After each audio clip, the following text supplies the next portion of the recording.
Recording? Yes. Good. Hi, I'm Rick. I'm from the island of Oahu in Hawaii.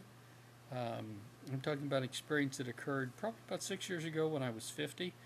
The topic I was learning was a specialty carving, carving what's called a green man, which is a figure from mythology of a person who is turning into a plant or a plant that's turning into a person.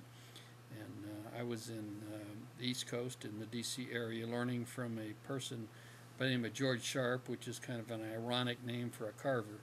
But he was talking about and teaching making a carving of a green man that was about the size of a person's head. And he had an outline, he had the details, and he talked about all the different pieces that made up the green man. And then he gave us each a block of sugar pine to carve from. We had our own tools, which were already sharpened, and he taught us how to do it.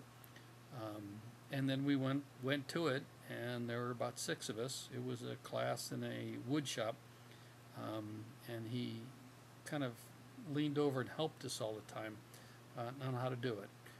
What we did was just start away and start chipping the wood and carving.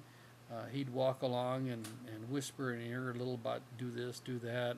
Your carving style is good. I hadn't seen people do that before, but it really works for you.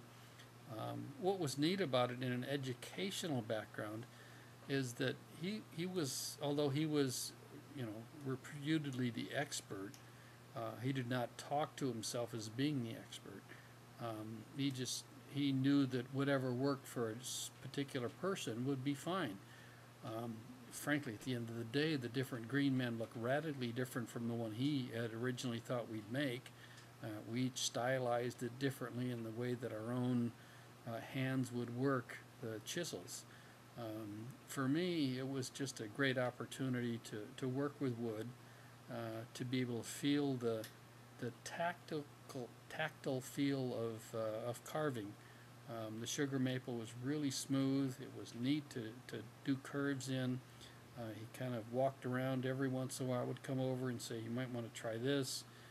So really what he was doing was kind of affirming our style, offering his opinion, and he couches an opinion in that it was not the only way to do it, but it was his way to do it.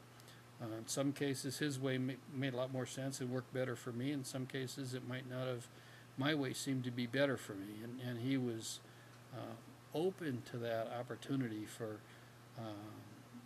the student, which was me, to do whatever worked for me. What was really neat about the whole thing was at the end of the day, we all had great green men. None of them looked alike. All were done differently. And we were all really happy with what we did because we got to do our own style, our own process, and he was there to guide us and to explain to us that this is why he would do it this way. So that really was why it was so much fun. Since then, I've continued carving, done a lot of different carvings of different sorts, and you keep learning and learning and learning, and it really is fun.